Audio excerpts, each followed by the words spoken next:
In 1985, Steve Jobs was fired from Apple, the company he literally started in his parents' garage. He was just 30 years old, publicly humiliated, and his story was supposed to be over. But 11 years later, with Apple on the absolute brink of collapse, they begged him to come back. What happened next? Well, it's the single greatest comeback story in the history of business. Let's break down exactly how he did it. That's the question Steve Jobs himself couldn't get over. And it really gets to the heart of it, doesn't it? It speaks to this sense of unbelievable betrayal. To understand how he went from being kicked out of his own company to leading its $3 trillion revival, we've got to go back to the beginning. So, Act 1, The Fall. This is the story of how a brilliant, charismatic, and a notoriously difficult founder built a revolutionary company and then lost it all. I mean, the early years were just a rocket launch. From a garage in '76, Apple just exploded. By 1980, Jobs was worth over $200 million. He's only 25 years old. He wasn't just a CEO, he was a cultural icon, a rock star. But his masterpiece, the Macintosh, was about to create a massive, massive problem. And at the heart of that problem was this fundamental conflict. See, Jobs had recruited a Pepsi executive, John Sculley, to be CEO. But their visions, they were on a total collision course. Jobs was the artist. He wanted to change the world no matter what it cost.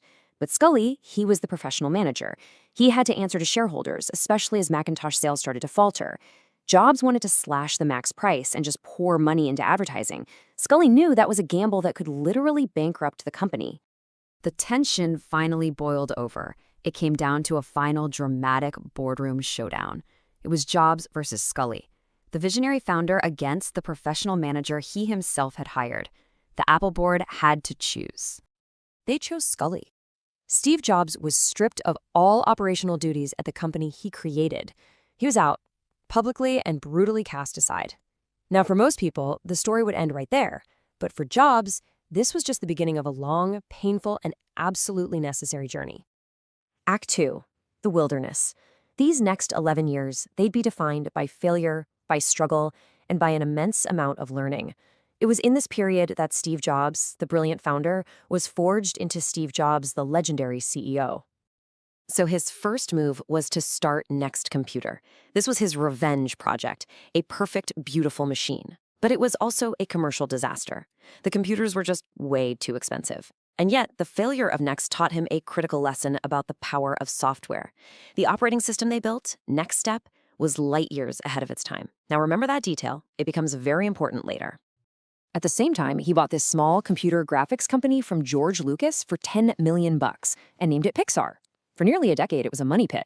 Jobs poured over $50 million of his own personal fortune into it, money from his Apple exit, just to keep the lights on. It was a constant, grinding struggle. But he held on, and he made one final, desperate bet on a full-length animated movie. That movie, of course, was Toy Story. After it premiered in 1995, Pixar went public, and overnight, Steve Jobs' stake was worth over $1 billion. The irony here is just staggering. Steve Jobs became a billionaire, not from Apple, the company that made him famous, but from the little side project that almost broke him. The world had written him off, but he was back.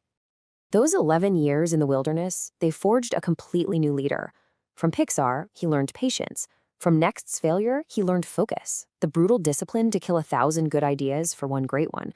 From being fired, he learned a very painful humility. And from both, he understood that great software was the soul of a machine. He was a different man now, and it was just in time. Because the company that had thrown him out was dying. Act 3, The Return. So while Jobs is being forged in the wilderness, Apple was just wandering aimlessly, losing its soul and hemorrhaging money. The situation was absolutely desperate. Without Jobs, Apple had become a total mess. A bloated product line of printers, cameras, dozens of confusing Mac models. There was no vision. Billions of dollars in losses. Microsoft was dominating the world with Windows 95, and honestly, Apple was becoming a joke. By 1997, the company was burning through cash. The wolves were at the door. Industry experts gave them just 90 days from total bankruptcy, 3 months away from disappearing forever. The company was on life support. In a truly remarkable turn of events, Apple bought Next for its advanced operating system. Yep, the very one Jobs had perfected during his failed venture.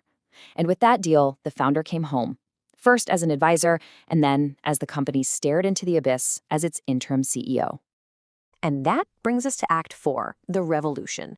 The Steve Jobs who came back to Apple was not the same one who had left.